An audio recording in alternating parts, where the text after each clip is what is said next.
गुरु की शरण। यदि वैराग्य युक्त है कोई, राग रहित या मानव जोई, सफल योनि में वर्णित जैसे, गुरु की शरण में आवे तैसे। चाहे मंत्र की चाहे सोई, करे मंत्रणा कोनो कोई। पहले ते ही स्नान करावे, हाथ में अक्षत फूल थमावे। देकर जल संकल्प कराई, एहि भांति विधि पूर्वक ताही। करे दान इह चाहे जोई, आश्रम या समूह कह कोई। या ओघड़ अघोरेश्वर कह जो, ताहि विधि संकल्प करे सो। संकल्प।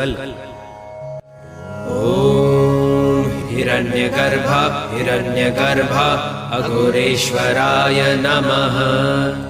कपालेश्वराय नमः। श्री श्वेतबारः कल्पे वैवस्वत मन्वन्तरे अष्टाविंशतितमे कलियुगे प्रथम चरणे जम्बूद्वीपे भारतवर्षे भरतखण्डे आर्यावर्त भारतभूमे पुण्यप्रदेशे बुद्धावतारे वर्तमाने महामङ्गल्यप्रदे मासानाम् उत्तमे अमुक मासे अमुक पक्षे अमुक तिथौ अमुक वासरे अमुक नक्षत्रे अमुक राशि स्थिते सूर्ये अमुकामुक राशि स्थितेषु चंद्र भौम बुध गुरु शुक्र शनिषु सत्सु शुभे योगे शुभ करणे एवं गुण विशेषण विशिष्टायां शुभ पुण्यतिथौ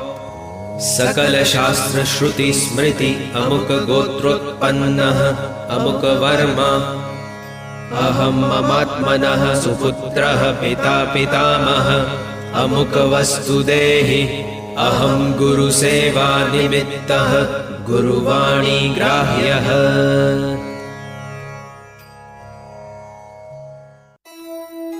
एहि प्रकार संकल्प करा कर, योग क्षेम गुण राशि आदि पर विधि सम्मत सम्यक विचार कर। मंत्र बतावे जो है हित कर। मंत्र जाप अरु ध्यान विधि, पुरुष चरण विधि जो। सकल प्रबोधयता ही गुरु, कृपा पात्र करि सोय। आपन छाया देहि लगाई, शिष्य के पीछे जो पर छाई। शिष्य गृहस्थ या विरक्त जो कोई, देहि के दृष्टिगत एहि प्रतिज्ञा होई। 100 योजन पूरब और पश्चिम, 100 योजन उत्तर और दक्षिण।